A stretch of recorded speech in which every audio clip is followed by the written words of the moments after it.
नमस्कार दोस्तों, स्वागत है आपका आज की हमारी इस क्लास में। तो आज की क्लास में हम लोग 10वीं कक्षा की एनसीईआरटी हिंदी के महत्वपूर्ण एमसीक्यू पढ़ेंगे, जो कि आने वाले एस्टेट के लिए और 10वीं कक्षा की बोर्ड की परीक्षा के साथ साथ प्री बोर्ड एग्ज़ाम जो कि कल होने वाला है, इसके लिए काफ़ी हेल्पफुल होने वाली है। तो शुरू करते हैं आज की हमारी ये क्लास। आज की क्लास का पहला प्रश्न है, बांस या बबूल से बालक का स्पर्श होते ही निम्नलिखित में से कौन से फूल झड़ने लगे। तो ये प्रश्न बार बार एग्जाम में पूछा जाता है। तो कौन से फूल? शेफालिका के फूल। ये किस कविता से लिया गया प्रश्न है? तो ये नागार्जुन की कविता है, यह दंतुरित मुस्कान। इसके कवि कौन है? नागार्जुन। कविता का नाम है यह दंतुरित मुस्कान। थोड़ा सा नागार्जुन के बारे में देख लेते हैं। तो उनका जन्म 1911 में हुआ था। ठीक है, 1911 में उनका जन्म हुआ। कहाँ हुआ? बिहार के दरभंगा जिले के सतलखा गांव में हुआ था। मृत्यु हुई थी 1998 में। ठीक है, याद रखना है, 1998 में उनकी मृत्यु हुई थी और जन्म हुआ था 1911 में, क्योंकि कई बार जीवन परिचय से भी प्रश्न आते हैं।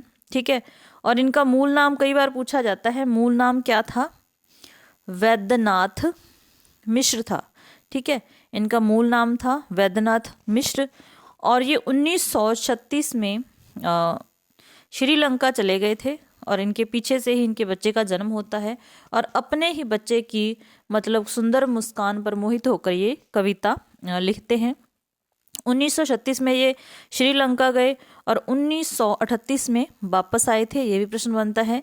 और वहाँ जाकर इन्होंने बौद्ध धर्म को ग्रहण किया था। बौद्ध धर्म में ये दीक्षित हुए थे, ये काफ़ी इंपॉर्टेंट है, याद रखना है।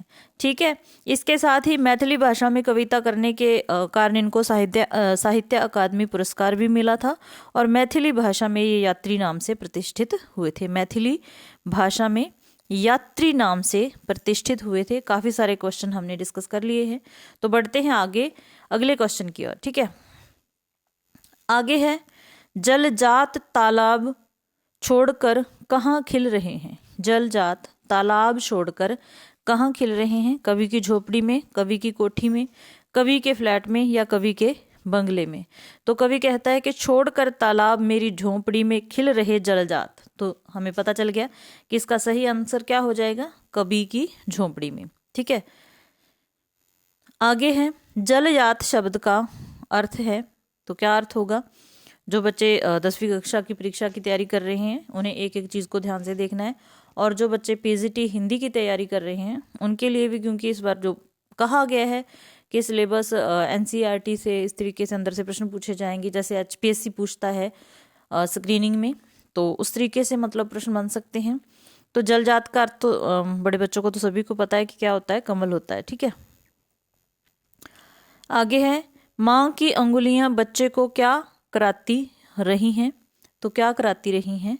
मधुपरक। क्या कराती रही हैं?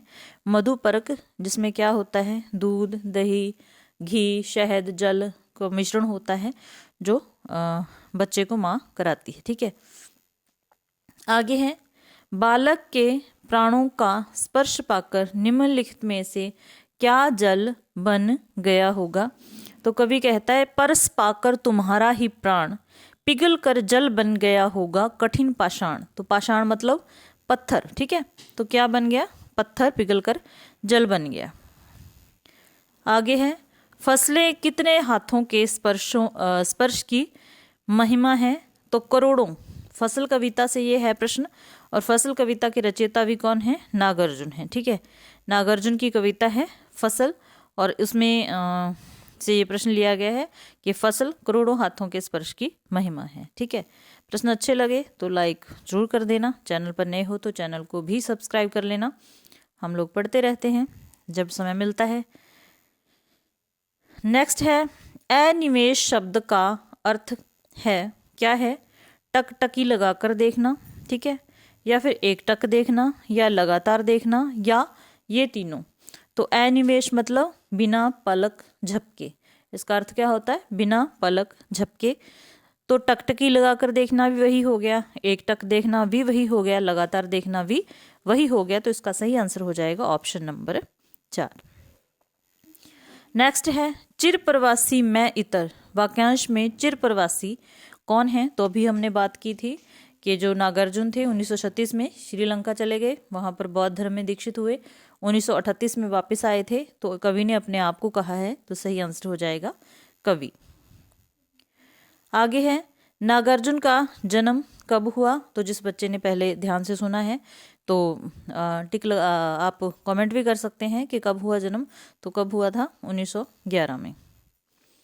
नेक्स्ट है दही, घी, शहद, जल और दूध का योग जो देवता और अतिथि के सामने रखा जाता है, तो उसे क्या कहा जाता है? मतलब दंतुरित मुस्कान। यह दंतुरित मुस्कान कविता में क्या कहा गया है? प्रसाद कहा गया है, गव्य कहा गया है, मधुपरक कहा गया है, या इतर कहा गया है? तो अब सभी को पता चल गया होगा कि क्या कहा गया है, मधुपरक। फसल कविता में किस छंद का प्रयोग हुआ है? ठीक है, तो आपने यहाँ पर ये बताना है।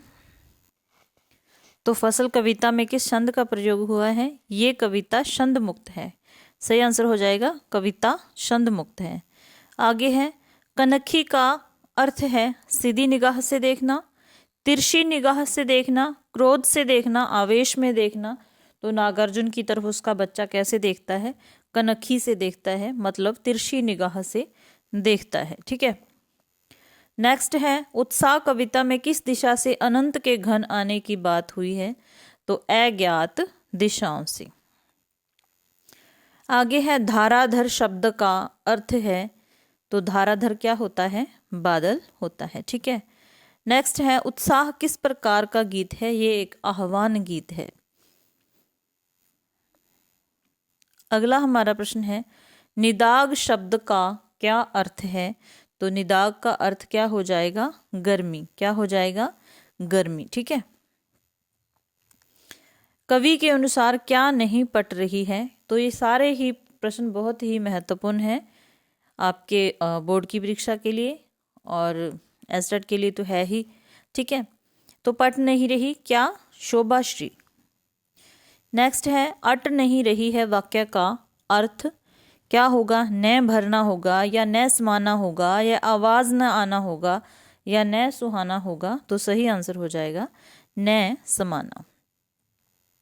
अट नहीं रही है कविता में किस मास का वर्णन हुआ है?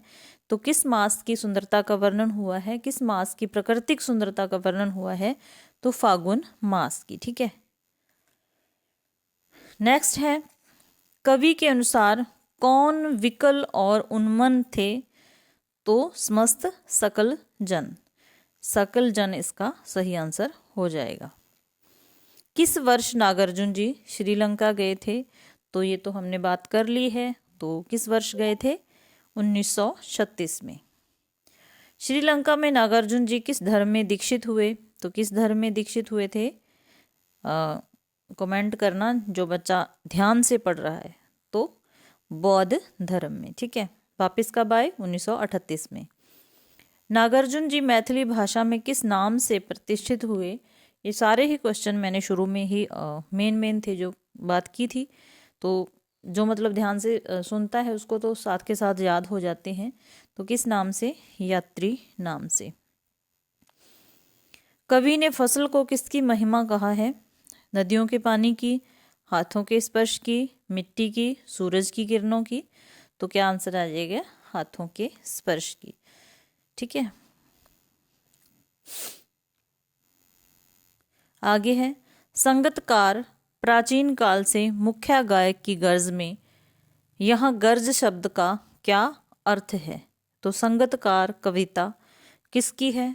मंगलेश डवराल की ये कविता है संगतकार। तो गर्ज शब्द का क्या अर्थ है? ऊंची गंभीर आवाज। ठीक है, किसकी आवाज को कमजोर एवं कांपती हुई बताया गया है? संगतकार, क्योंकि जो मुख्य गायक है उसका साथ देता है। कौन देता है? संगतकार देता है। संगतकार एक सहयोगी कह सकते हैं। ठीक है, उसकी आवाज को गंभीर कमजोर एवं कांपती हुई बताया गया, जबकि मुख्य गायक की आवाज को चट्टान जैसी भारी गंभीर आवाज कहा गया है। ठीक है, तो किसकी कमजोर आवाज हो गई? संगतकार की। आगे है संगतकार कविता में स्थाई का क्या अर्थ है तो स्थाई का अर्थ है मुख्य पंक्ति, ठीक है। मुख्य पंक्ति आप कह सकते हैं या गीत की कोई मुख्य टेक कह सकते हैं, ठीक है। आगे है इसका आंसर हो जाएगा मुख्य पंक्ति। संगतकार शब्द का प्रतीकार्थ क्या है? तो क्या हो जाएगा? संग चलने वाला, भजन सुनने वाला, सहयोगी या फिर उपदेश श्रोता। तो क्या हो जाएगा? सहयोगी। अगला प्रश्न है सरगम शब्द का क्या अर्थ है? तो सरगम का क्या अर्थ हो जाएगा? स्वरबोध। क्या हो जाएगा? स्वरबोध। नेक्स्ट है संगतकार कविता किस छंद में रचित है? तो ये भी एक छंद मुक्त कविता है, ठीक है। आगे है मुख्य गायक अपने ही सरगम को लांघ कर भटकता हुआ कहाँ चला जाता है? तो यहाँ पर लिखने में थोड़ी सी गलती है, कहाँ चला जाता है? अनहद में, ठीक है, अनहद में।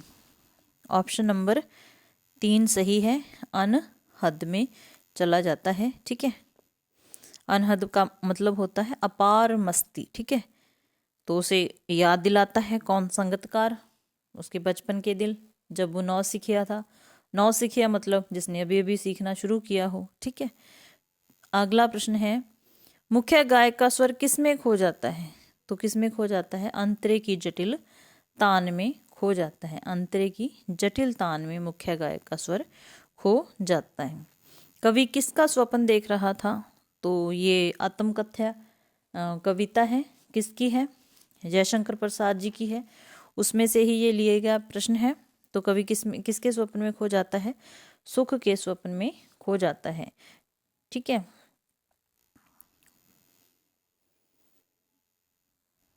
नेक्स्ट है आत्मकथ्या कविता के रचयिता। तो अभी हमने बात कर ली कि जयशंकर प्रसाद जी इसके रचयिता हैं, ठीक है। नेक्स्ट प्रश्न है हंस पत्रिका के आत्मकथा विशेषांक के संपादक थे। तो आत्मकथा है, यहाँ थोड़ी सी टाइपिंग में मिस्टेक हो गई है। तो कौन हो जाएंगे? मुंशी प्रेमचंद जी, ठीक है। प्रेमचंद जी संपादन कर रहे थे हंस पत्रिका का, ठीक है। तो यहाँ पर राइट आंसर हो जाएगा।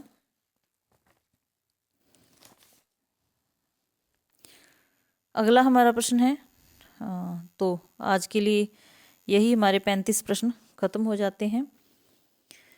तो ये जो कविता है ये भी 1932 में हंस के आत्मकथा विशेषांक में ही प्रकाशित हुई थी, ठीक है। हंस पत्रिका का संपादन कर रहे थे मुंशी प्रेमचंद जी। 1932 में इसके विशेषांक में ही आत्मकथा जो कविता है प्रकाशित हुई थी जयशंकर प्रसाद जी की।